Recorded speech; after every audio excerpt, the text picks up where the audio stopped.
My most recent book is called The One, A Theory of Nothing, with a subtitle, Meditation, the Art of Life. So I give a kind of theory and a kind of practice.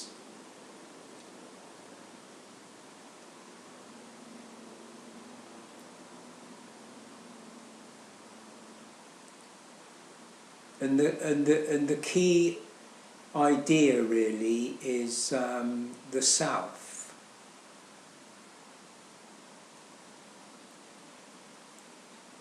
There's a lot of talk about the no self. So I'm not of that persuasion. I don't have a problem with focusing spiritual life on the idea of self.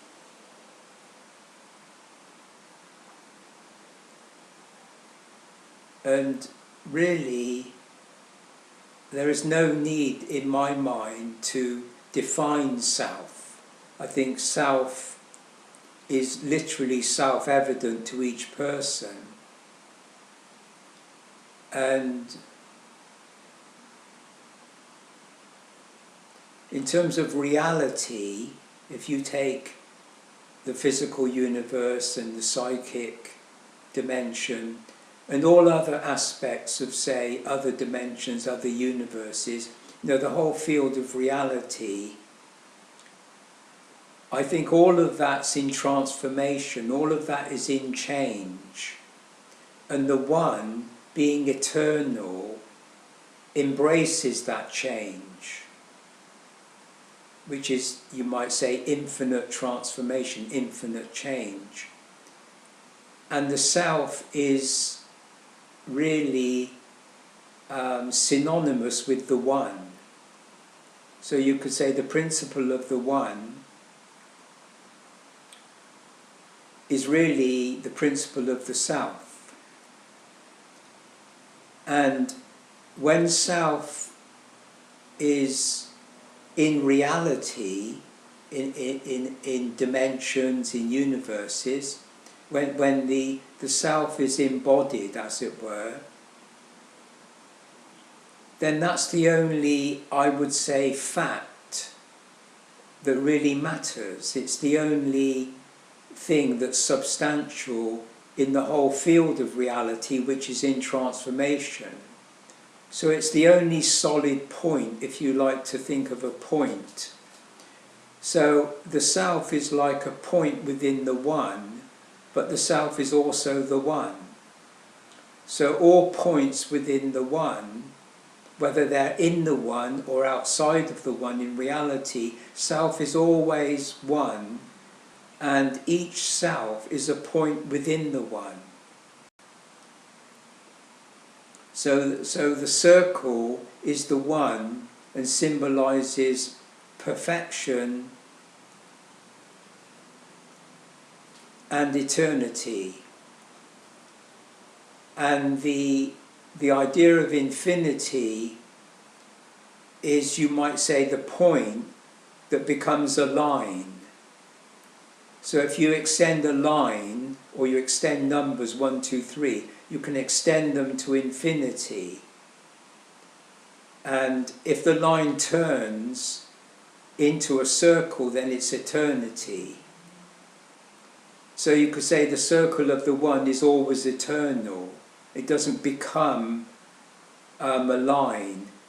Yet, in another sense, if you take the self within the One, then that point can, in effect, extend out of the One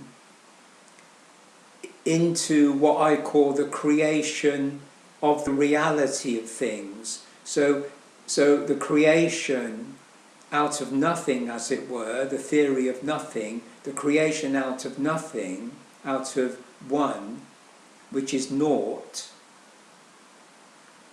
you might say, in a kind of mystery, the self, in its sense, can move out of the one in extension, which becomes the infinity of reality.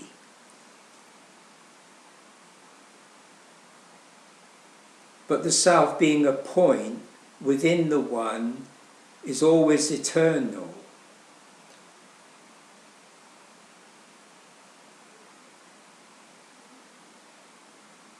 So if you think of consciousness, you think of ego identity, you think of thought, you think of knowledge, which constitutes the field that the human being exists within, then you could see that whole process as infinite.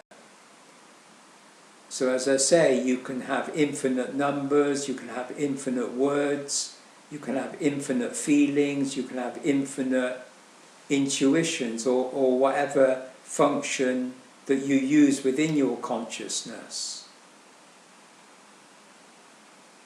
So in terms of, say, history, chronologically, you have 5,000 years ago, and now we're here, and there'll be 5,000 years in the future. So everything is a kind of linear time. And because we live in the psyche, or the consciousness, then you could call that psychological time. So we have a sense of our ego identity going through time. So the child grows up, it becomes a student, becomes a father or mother, and you have that sense of living through your life in time, psychological time. And you have the time of the species, or you have the time of a particular culture or tribe or community. So everything's an extension, i.e. a line coming from a point, and the point is yourself, and the self is the one. So however you think about yourself in consciousness and psychological time, in terms of your own life story, the history of the species, etc., civilization, all of that, that is the illusion, which is the ego identity or consciousness, is the illusion that the self is identified with time, the self is identified with history, the self is identified with the life story. That's an illusion, because the self is the self, and it's not identity, it's not ego. So if you think of certain communities in the West that have no religious background, they know nothing about eternity and that kind of thing. They're not kind of interested in that. They're not interested in the spiritual. They're just living ordinary lives. And they go through their life, and they, as I say, become a student, become mother or father.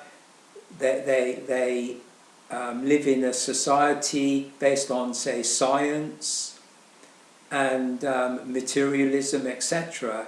And even if they're not materialists, they are part of that culture. So they don't kind of ask questions. They don't say, oh, maybe I should be religious and not materialistic. They don't carry those kind of thoughts necessarily. So they live through their life, read their books, listen to the music. And at the end of their life, they're going to die. Now, it might be that on the conscious level, that not many people will make this distinction between ego and self. So as far as they're concerned, they've just led this linear chronological life, and they've made of it what they can. They've got whatever the meaning is, whatever the value is out of their life. And what's called an awakening in spiritual terms, I think the awakening is an awakening to yourself. You can call it spiritual, you can call it the one, whatever you want to call it, but the point being that there's a point at which you kind of return to yourself. You refer to yourself rather than your ego. So you can say, I don't have to do these things. I don't have to conform to my parents. I don't have to conform to the university. I don't have to conform to science or any worldview or religion or anything. So what am I going to do? And it's that kind of stripping away of the kind of veil of Maya, as it were, the illusory sense of self, and oneself, as happened to me when I was 23, then I really totally re-envisioned my life. It was a totally different world I was living in. So with that awakening, it wasn't simply that I was put directly, consciously in touch with myself, but the actual world I lived in changed.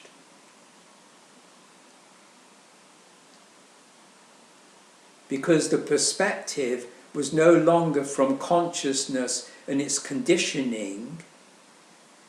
So, I was conditioned up until I was 23 by my experience, by my life. When you move into self and you have an awakening, you have a shift in reality, and you could say the world is literally different.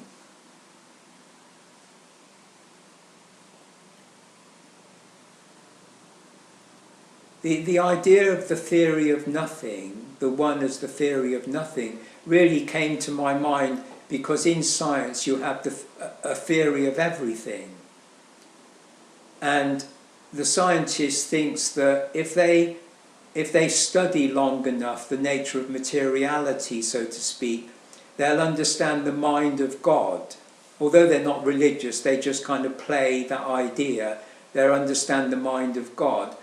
And there is a physicist in Oxford University called Penrose, and he thinks the ground plan, the basic idea that motivates the whole universe, the primum mobile, the prime mover, is mathematics. So in a kind of Greek Platonic sense, he thinks when you go right to the very source of creation, you'll find a mathematical formula. So in a sense, you might say the universe's information is mathematics.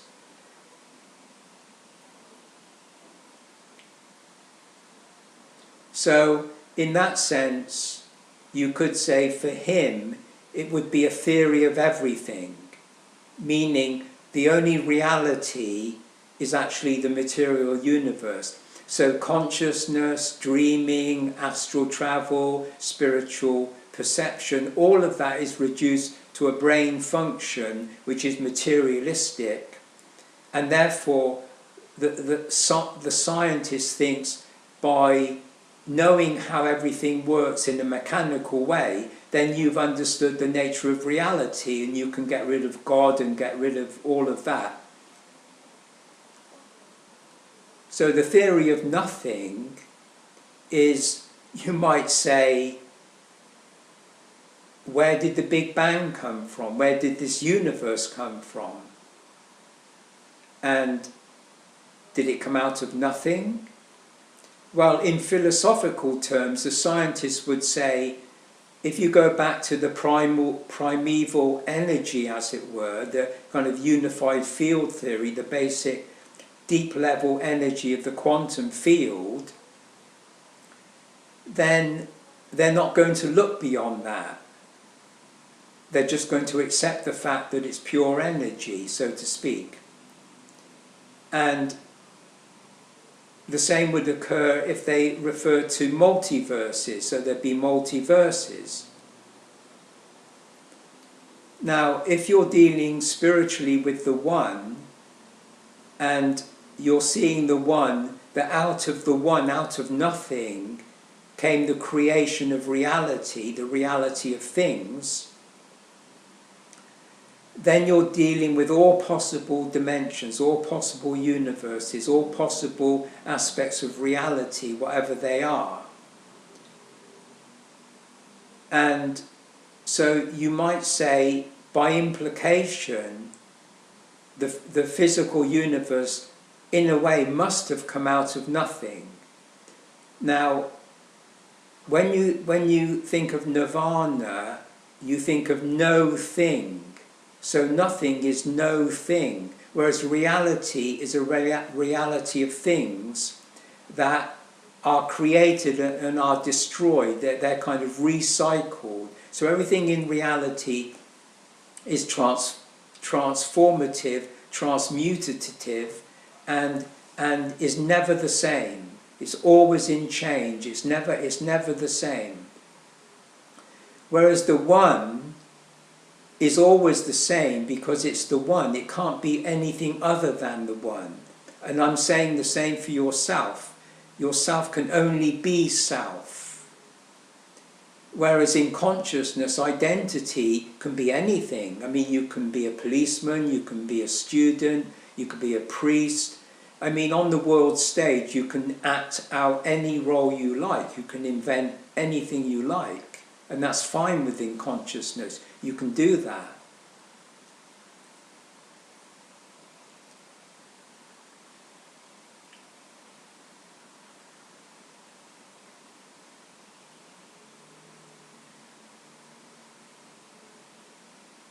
Now, when we think of the subtitle of my book, Meditation, the Art of Life, so the self in the one is in pure meditation. And when the self moves out of the one, as it were, in a mysterious way, just like the Big Bang came into existence or creation came into existence in a mysterious way. So when self comes out of meditation in the purest sense of the one, then you could say it's a meditation on the art of life. So the meditation on the art of life is the subtle perception of your reality. So at a certain age, you might say you take charge of your reality. Now, of course, people don't think that way. Say they're 14 years old or 18 or 20. When you start focusing your life and you realize the parameters and the kind of limit of your life, you know, you're going to be a musician, or you're going to become a professional. You kind of have a kind of sense of the kind of field of your experience. You have a certain limitation.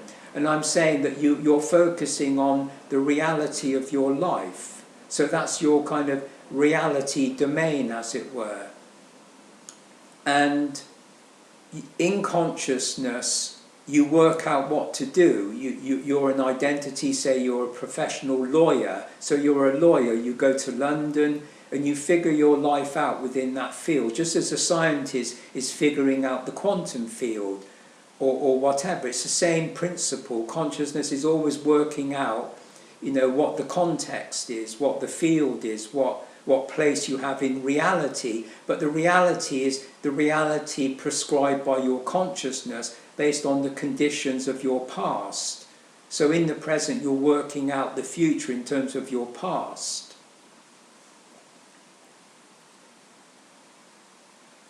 In that way, you're not meditating on the art of life. You're not you're thinking about the life of a lawyer.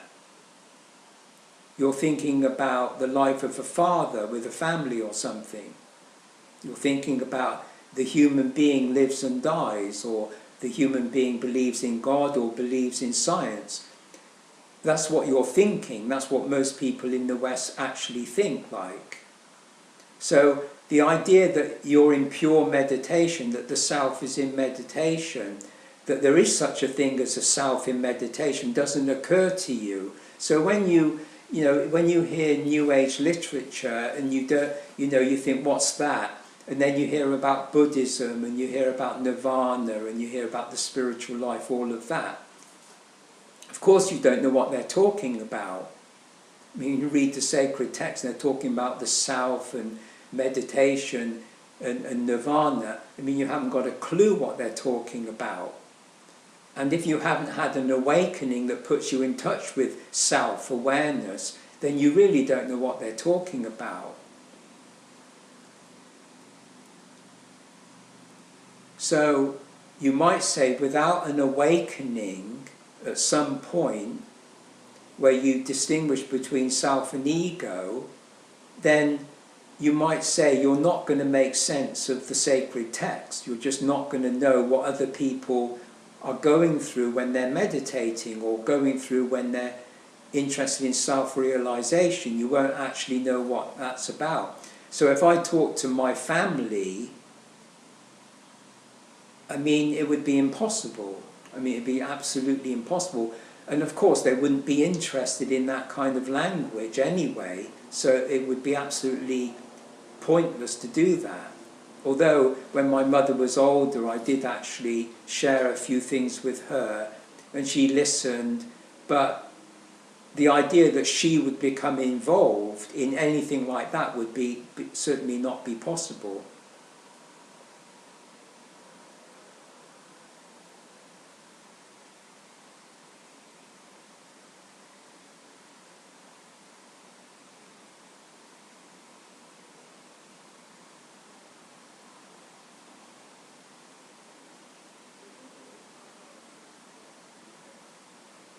So the starting point, if there is such a thing, the starting point of the awakened self, once that's understood as a fact, as an actual fact, then that itself is really the essence of the spiritual life. Because self is one, and that's where meditation begins. That is meditation, the one. So in a sense, to be awakened is synonymous with being in meditation. And from that moment on, you're in meditation, and you're one. Now you may read this or that text and not actually think those terms, but universally, if you study the different cultures, universally you can refer to the absolute as the one. So I think the one is a very neutral word. I think it's easily understood. It's got lots of subtle meanings, naught, it can mean naught, it can be nowhere, because the one is actually nowhere, yet everywhere. So nowhere, it's naught, it's zero, it's nil, it's one without a second, that means it's one without time.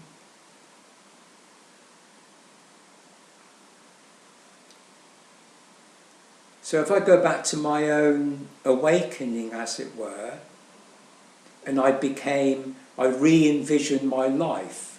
But of course I had none of this terminology. I wasn't religious, no background in religion. So I literally was thinking my ordinary thoughts so I actually didn't analyze it. I didn't know it was spiritual. I didn't know it was meditation. I didn't know anything like that. And yet, with hindsight, I can see that everything was moving. It's like everything was one. The world became one thing. Reality became one thing. So it wasn't the reality of a prescribed consciousness, like I was a student and I was living in New York and I was doing this and doing that and so forth. My wife was living a few streets away, and all of that conditioning, suddenly I was myself. And I didn't need that reference in consciousness, in memory, in knowledge, and all of those conditions. So you could say self in the one is an inner condition. There are no conditions. So what are you going to do? I mean, literally, when you get up and you're nowhere, you're naught and you're nowhere, what are you going to do? Well, I seem to move into this quite naturally. I didn't have a problem just living that life. And I met certain people, I did certain things, and it was absolutely natural. There was no future, there was no past, and I just related to people and had a girlfriend and did this and did that, and then met people in the alternative sector and the hippies, reading spiritual books, coming back to England from New York, going to the Himalayas. And it was like this seamless narrative that I felt was absolutely natural. There was no psychological analysis, no psychological problems.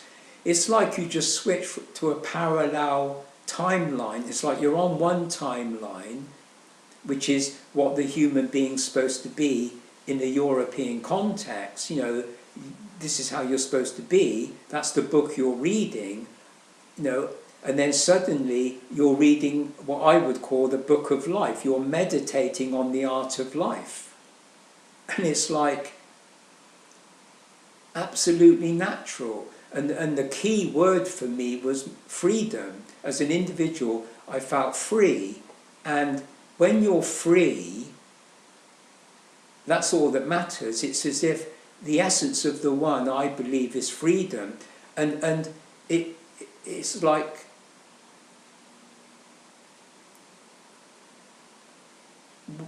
wherever you move, whatever you move into, whether it's your own thoughts directing you, or other people, or whatever, reading the sacred text, or whatever it is, you could say there is an element of choice. You know, you get up in the morning and you choose to do this, you choose to do that. But because it's coming out of freedom, it's coming out of the one, it's coming out of freedom, it's coming out of an unconditioned sense, then you could say, rather than saying it's a conscious decision between two things, I would say it's more of a creative leap. It's like painting a picture. You can go and paint a picture by numbers, or you can just walk into a studio, look at a white canvas and make a mark, and then make another mark. And you might say, well, surely you're deciding to make that mark. Well, of course, in a way you could say that. But in another way, you could say, no, it's not like that. So I would prefer to say that consciousness, the ego, the identity, the lawyer makes decisions. A lawyer has a prescribed pattern of events and conditioning, and it makes choices in a sense. I'm saying there's a different way of living, the art of life, as it were, and you're creatively aware, and you're not concerned with the conditions per se. You're not concerned with the way the story unfolds. You're not in control, you're not organizing, you're not measuring, you're not comparing. You know, you're just moving, and it seems natural. So you might, like I might live in a house with very little heat, and it's quite cold in the winter, and so forth and so on. And another time you might be living in a very nice house, and everything's all right. But in a sense, the conditions I had to live in communes and squatting in England, and in the temples and in the Himalayas, I mean, it's like the rough and the smooth. It's like the good and the bad. I mean, that's just part of the movement. It really didn't matter. It really didn't matter about health or not health, or whether you're you might say, analytically understanding the sacred text or not, or where you get your next information from, or your next inspiration, or a dream, a revelation, meeting this person or that person, it really didn't matter. So you could say, well, what did matter? If you're just freely moving along in a naturally creative way, self-aware and just leading this new life, in a sense, in no man's land or nowhere, out of nowhere, then what's going on? And I would say at some point, the self in that movement of freedom, something crystallizes, something begins to crystallize in your consciousness. Now, when I say consciousness, of course, you have to refer to consciousness because that's the field of knowledge. So, that you can't not gather knowledge. When you read the sacred text, you have experiences. You're always interpreting, translating into language and culture. You can't not do that. So you could say, for me personally, when did the kind of meditation on the art of life, or on the book of life, when did that start to crystallize into a kind of narrative that didn't compromise your freedom, that was more of a revelation, that was more of an opening up into that freedom, and almost coming out of a creative understanding, so forth. I think that happened approximately around 1980, at the age of 35, when I started to have a whole series of synchronicities in Oxford that were quite extraordinary. And when I say synchronicity, I mean synchronicity to me is a very subtle phenomenon. It's not what a lot of people think it is. A lot of people think it is like having a dream and then the next day the dream comes true, or you're thinking about somebody and they knock on the door, or you meet somebody that you feel is your soulmate or you're destined to meet them, or you go to a certain place, you pick up a book and that's the book you're meant to read, so to speak. For me, synchronicity is really, you might say, in terms of the one, a theory of nothing, I would say synchronicity is a principle that is very much connected to the one. If you take the idea of, say, nothing, and then you say the Big Bang came out of nothing, for example, then I would say the nothing is the one, and what we call the universe, or you might say the principle of the principle of the universe, as it were, the kind of basic structure field of the universe. I would say for the one, it's synchronicity. So I envision synchronicity as a holographic structure, as it were, within the one. So I feel that the holographic structure that is synchronistic is within the one, and that structure is the network between the selves within the one. So the self, the selves, or the various selves within the one, they create the holographic synchronistic field, as it were, within the one. When I say within the one, I'm not really saying that it's locatable within the one. I don't know quite how it would work. But because each self is the one, then each self is at one with the one. They're at one with each other, and they're at one with the one. So it's still one, but you need some, I would say, some kind of process, if you would like to call it that, within the one, so that it's not nothing in the sense of it's literally nothing, it's simply no thing. It's not reality as we know it, it's no thing. And yet I think that there is a phenomenon, a process within the one. Now, if you think of the self being incarnated in a physical body on this earth, so the self is in a physical body, as it were. Now, when I say the self is in a physical body, I don't literally mean the self is in the physical body or in consciousness or in the psyche, but it appears that way. I think the self is always in the one. So it's an illusion that the self is in the body, that the self is in the psyche, in the dream or whatever. No, the self is spiritual. It's always in the one. Now, if the self, or all the selves on the earth, are one, therefore they're all in touch with each other in the one. They're at one within the one. And that would be the synchronistic phenomenon. That would be the synchronistic hologram.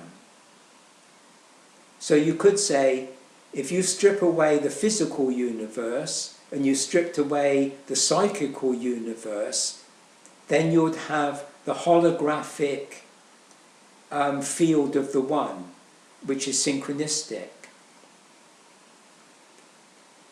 So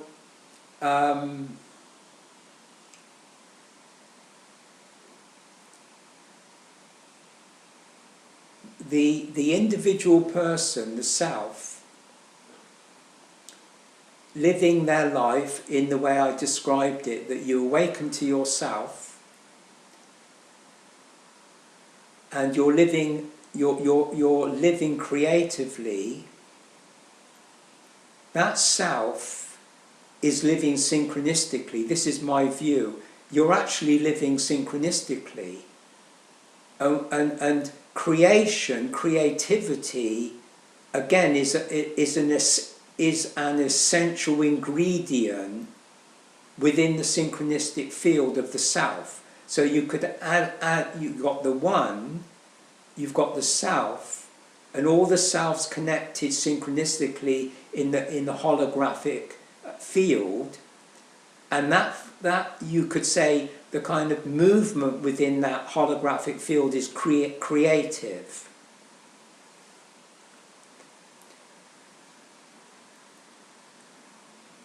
So an individual, a self, in meditation, living, you might say, the art of life, living in the book of life, in the world, in reality, so to speak, in the creation,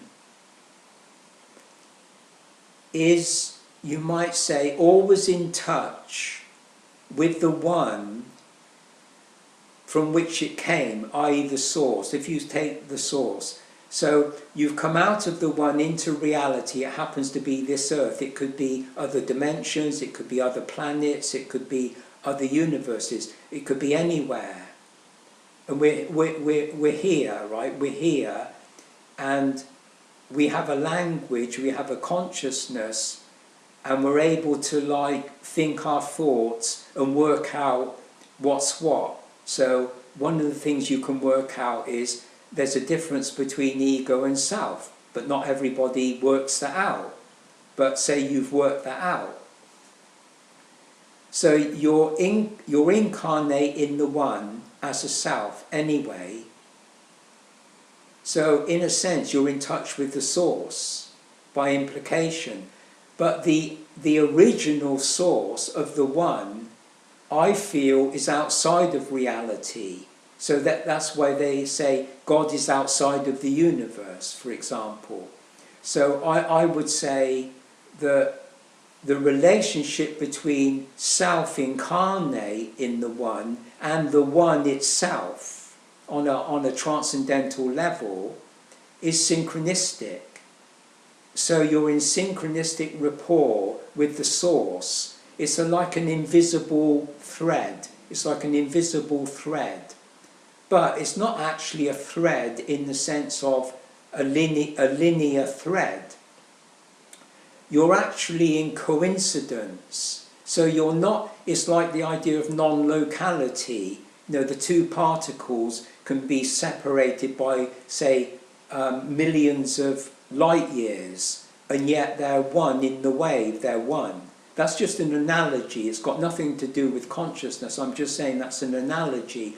But I'm saying in the same way, when you dream, and it's a precognitive dream, so you say you dream of a swan, and the swan in the dream comes up to you and by the river.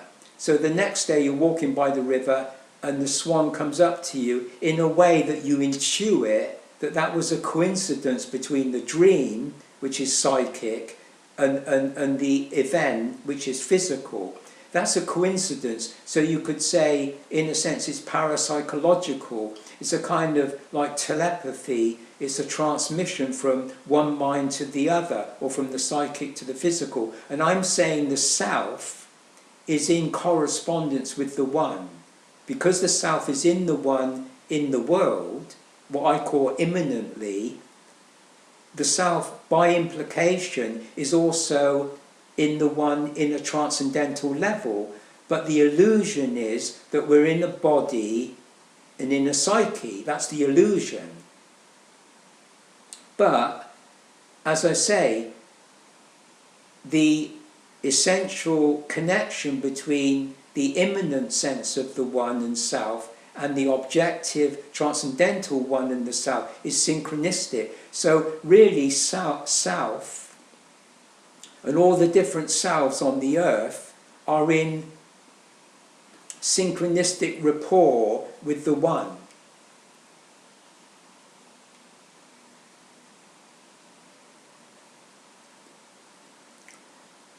I mean, in the life of Ibn Arabi, the Sufi mystic from the 12th century, in his book Alone with the Alone, he talks about the Lord. He refers to, you might say, what in Tibetan Buddhism would be called the Buddhas of meditation. It's a visionary level that, and it's where such as the Buddha Maitreya and the various bodhisattvas exist. And they also say spiritual gurus that died, they exist on this plane, this level. And so you could, in say religious terms, in the Bible or in Sufism or Islam, you refer to the Lord. So in the Psalms of David, he always referred to the Lord. So he was communicating with the Lord. Now, in Ibn Arabi, he said that the Lord would sigh, the Lord would feel sad or would sigh, and out of compassion for Ibn Arabi, for example. So the Bodhisattva who embodies compassion feels sorry for the people on the earth and their conditioning with the illusion that they're a separate self, that they live in their consciousness, and all they've got to do is become an artist, become a priest, become that, and they don't know their true self. So there's the compassion. So in the Buddhist text, it says that fundamentally life on earth is suffering, and the suffering is due to the separation from the Buddha, as it were, the Buddha nature, so to speak. And the same thing in the Sufi. So the sighing of compassion of the Lord, because the Lord, and the suffering of the, you might say, the mystic, the suffering of the mystic. That's a synchronistic rapport, a communion between, you might say, it's like the observer and the observed as a duality, but in fact it's a unity. Although they appear to be separate, as above so below, the Lord and whatever, then in fact they're actually in correspondence synchronistically, they're in communion. Now, people believe, if they're Christians, they believe in the saints and they believe in contacting God or contacting Jesus or that kind of thing. And it's a similar idea that person might sense a rapport with the Lord, as it were. They might sense that. And they look for help, they look for guidance and all of that.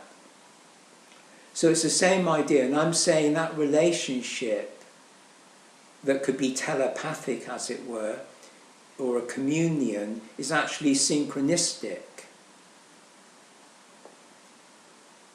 So you might say synchronicity reveals to you what you need to know in order to attune yourself to the synchronistic field, as it were. So you could say the synchronistic field covers the whole field of revelation. So in the creative sense, the creativity coming out of the one is revelation. That's the creative thing. So if you take an artist who's a genius, say like Picasso, or a genius like Einstein, they reveal to the world something very creative, something revolutionary that's never existed before. They produce out of their creativity, out of their inspiration, they create a revelation to the world. And that keeps things going in culture, it keeps science going, it keeps art going, it keeps music going. I mean, the creative revelation is really what keeps consciousness and the ego and identity and history going. It inspires the scientist to do that and the artist to do that. So if we look at the synchronistic hologram, and we say that if you strip away all the dimensions and all the universes, so you strip away the physical, you strip away the body, or you strip away your consciousness and psyche, and you're left with the spiritual reality, or I shouldn't say reality, but the spiritual fact, then I think that there would be a holographic network of connection between the selves within the one. So you could say that when Buddha went into transcendence, he left his body, went into transcendence, went into nirvana, then he became a self within that holographic structure. Now, when he was on earth, incarnate as Siddhartha Gautama, that was his name, and he discovered his Buddha nature, what the Zen call the self-nature, your original face, your true self-nature. Once he connected with that, then he was living holographically, he was living synchronistically. And therefore, what was revealed to him in his daily life pointed the way. It was the guide, it was the wisdom of the way.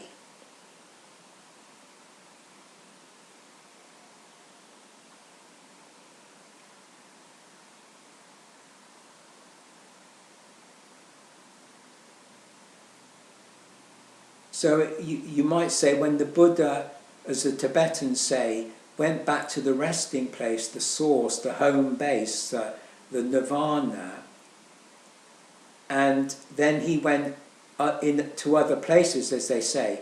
Those other places may not be universes, they may not be dimensions, they may be something else that we know nothing about, even in the sacred texts, because the sacred texts don't know everything. And you know, he went somewhere else. I'm saying that he will always be one because he's realized his true self. He's not going to reincarnate as an identity and an ego and live over and over again in a kind of ignorance of his true self. He's a self-realized. He's fulfilled his karma. He's done the right thing. He's you might say, gone the way of the Tao. He's self-realized. So you might say he goes out of the one, and he's always in synchronistic rapport with the one in a fully conscious state, whereas most people on this earth, they're not in a direct one-to-one correspondence with the one. They're not even in contact with their true self. They're not self-aware and living in freedom and creativity and that kind of thing.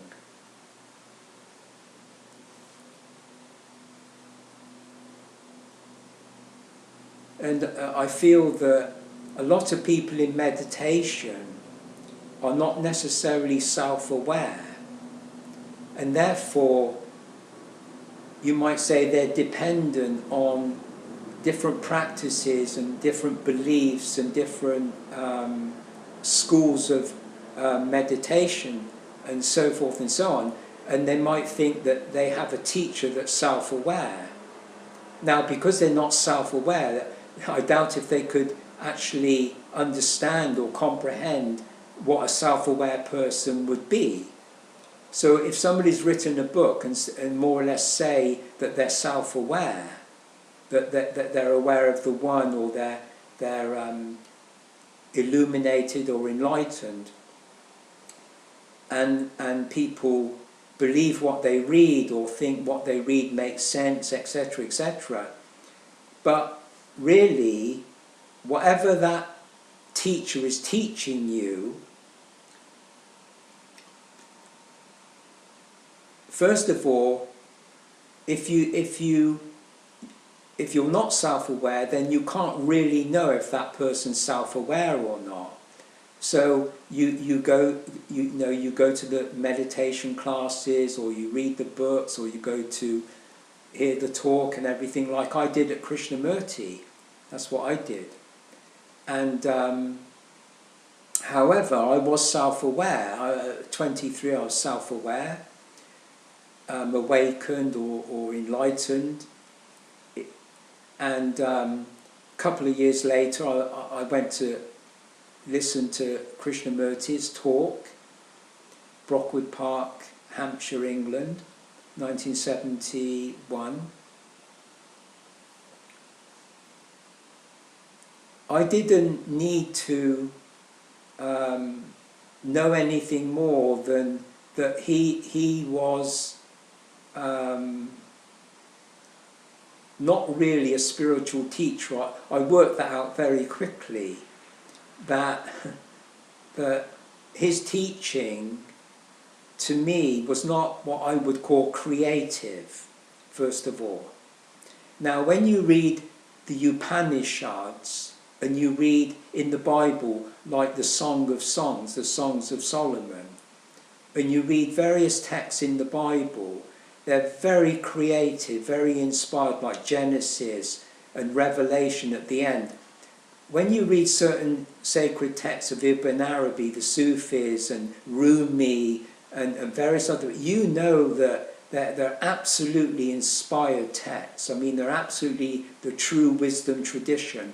When you look at the videos of Krishnamurti and the talks of Krishnamurti, they're not inspired, they're not creative, they don't have that perfume of wisdom. I mean, that's my point of view.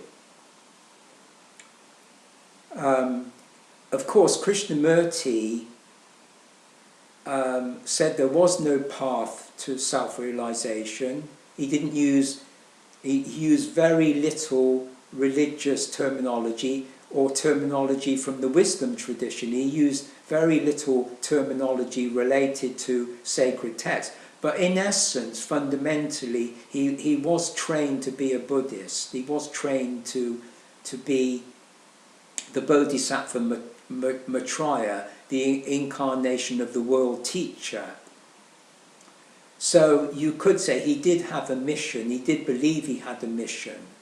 And even when he broke with a theosophist and went on his own, he still thought he had a mission.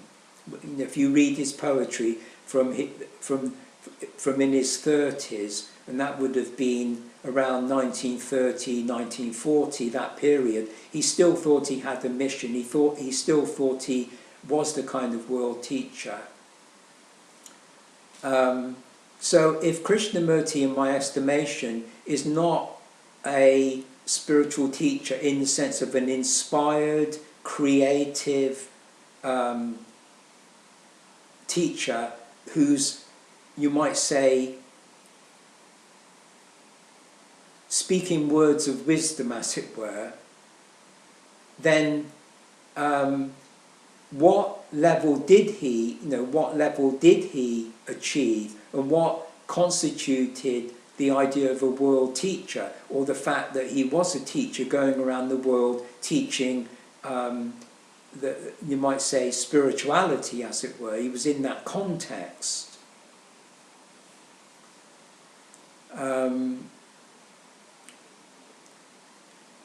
I mean, he did talk about meditation. He did say that you can be in meditation without the meditator, so there's no meditator. Now, when he says there's no meditator and you're in meditation, he says there's no self.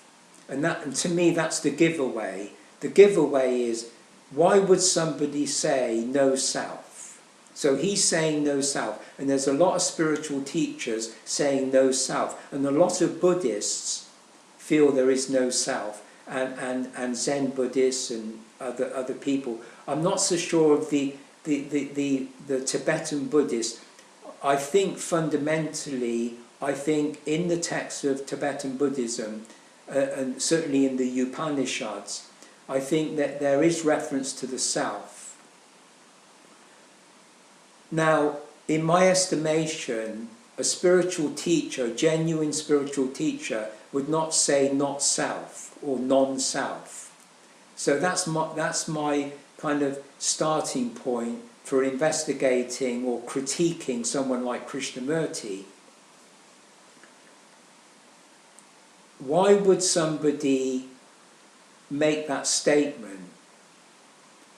So you're negating self. You're negating. Krishnamurti negated the past. He negated history. He negated culture. He negated knowledge. So in a way, if people talk to him about culture, knowledge, philosophy, even religion, or if you were a Buddhist and a Buddhist scholar talking to Krishnamurti, he wouldn't want to talk in that language. He wouldn't want to contextualize. So he only wanted to speak in his own language. And the person he spoke with most of all was Professor David Bohm, the nuclear physicist. And they created a kind of language of their own. It was very idiosyncratic. But it was not a creative, inspired understanding of what they were talking about. And they were talking about things like cosmic consciousness, the source of creation, almost alluding to the one, but never talking about something like the one. They weren't talking about the absolute. So they weren't really talking about the kind of spiritual, mystical level that is referred to as nirvana or Buddhahood or God or something. They weren't really addressing the really ultimate thing. But talking about going back to the source of creation or cosmic consciousness, that kind of thing.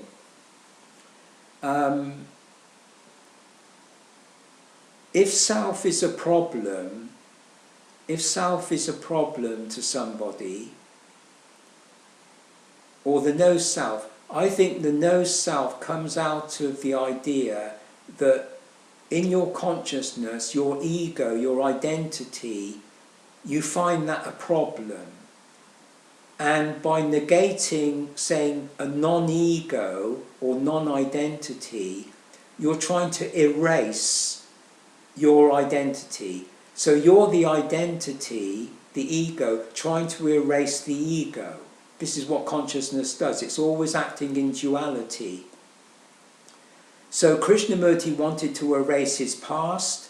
He never wanted to talk about it. He didn't want to refer to his past.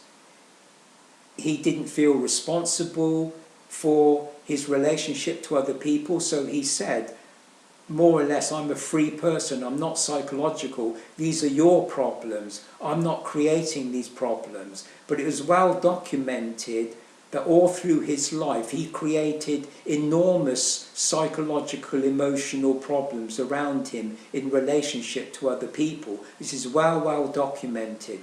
So this thing of wanting to erase your past, which is the past of identity, the past of the ego, I think that creates a kind of antipathy within yourself. So by saying no self, I think Krishnamurti wants to say no ego, non-identity, because he's got a problem with taking responsibility for his past.